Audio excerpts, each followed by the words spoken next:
17 నెలలుగా పాలన చేతగాక ప్రజలకిచ్చిన అడ్డగోలు హామీలను నెరవేర్చే దమ్ము లేక తాము తీసుకునే కమిషన్ల మీద ఇవాళ రాష్ట్రం మొత్తం గగ్గోలు పెడుతుంటే, ముఖ్యంగా రాష్ట్రంలో ఉండే ఈ చిన్న చిన్న వర్కులు చేసుకునే కాంట్రాక్టర్లతో సహా అందరూ చివరికి సెక్రటేరియట్కి వచ్చి ఇది కమిషన్ల ప్రభుత్వం అని చెప్పి 20% కమిషను 30% కమిషన్ అంటూ వాళ్ళు ధర్నాలు చేయడం, చివరికి కాంగ్రెస్ పార్టీ ఎమ్మెల్యేలు కాంగ్రెస్ పార్టీ మంత్రులే ఈ ప్రభుత్వంలో కమిషన్లు లేనిది, పైసలు లేనిది, పర్సెంటేజీలు లేనిది ఏది జరగదు అని నిష్కర్షగా ఇవాళ బహిరంగ వేదికల మీదే చెప్తా ఉంటే ఏం చేయాలనో తెలియక దిక్కుదోచక తమ కమిషన్ల నుంచి ప్రజల దృష్టి మలచడానికే ఇవాళ కమిషన్లని దానికేదో నోటీసులని ఈ ప్రభుత్వం డ్రామా చేస్తూ ఉన్నది.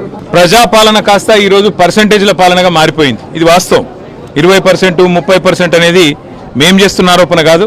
ఇవాళ స్వయంగా కాంగ్రెస్ పార్టీ ఎమ్మెల్యేలు మంత్రులు చెప్తున్న మాట, ఈ రాష్ట్రంలో కాంట్రాక్టర్లు సెక్రటేరియట్లోనే ధర్నా చేసే దుస్థితి వచ్చిన మాట వాస్తవం. ఇది కాంగ్రెస్ బీజేపీ కలిపి వండుతున్న వంటకం ఏదైతే ఉందో, కాళేశ్వరాన్ని ఒక విఫల ప్రయోగంగా చిత్రీకరించే ప్రయత్నం ఏదైతే ఉందో, ప్రజలకు వాస్తవాలు తెలుసు. మాకు ఈ దేశంలోని చట్టాల మీద, న్యాయ వ్యవస్థ మీద మాకు సంపూర్ణమైన విశ్వాసం ఉంది. తప్పకుండా ఈ ప్రభుత్వాన్ని మాత్రం తప్పించుకుందామనే ప్రయత్నం చేస్తూ ఉన్నారు. అంటే కమిషన్ల పేరిట, కాలయాపన పేరిట, కమిటీల పేరిట తామిచ్చిన 6 గ్యారంటీలు, 420 హామీలు, వాటిని ప్రజల దృష్టి వాటి నుంచి పక్కకు తీసుకుపోయే ప్రయత్నం ఏదైతే చేస్తున్నారో వదిలిపెట్టే సమస్య లేదు. మీరు ఎన్ని నోటీసులు ఇచ్చినా, ఎన్ని డ్రామాలు ఆడినా అవన్నీ కూడా తప్పకుండా దూది పింజల్లాగా తేలిపోతాయనే మాట కూడా తప్పకుండా చెబుతూ, ముమ్మాటికి న్యాయము ధర్మము గెలుస్తుంది.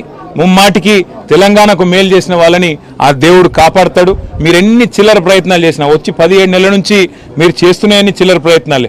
ఈ కమిషన్ అని, ఆ కమిషన్ అని, ఈ ఎంక్వైరీ అని, ఆ ఎంక్వైరీ అని. అందుకే నేను చెప్పేది, ఈ 3D మంత్రం ఎక్కువ రోజులు నడవదు.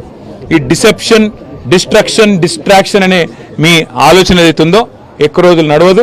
తప్పకుండా తెలంగాణ ప్రజలు తిరగబడే రోజు కూడా వస్తుంది. మిమ్మాటికి రేవంత్ రెడ్డి ప్రభుత్వానికి, స్కామ్ గ్రేస్ ప్రభుత్వానికి తప్పకుండా బుద్ధి చెప్తారనే మాట కూడా నేను తెలియజేస్తాను.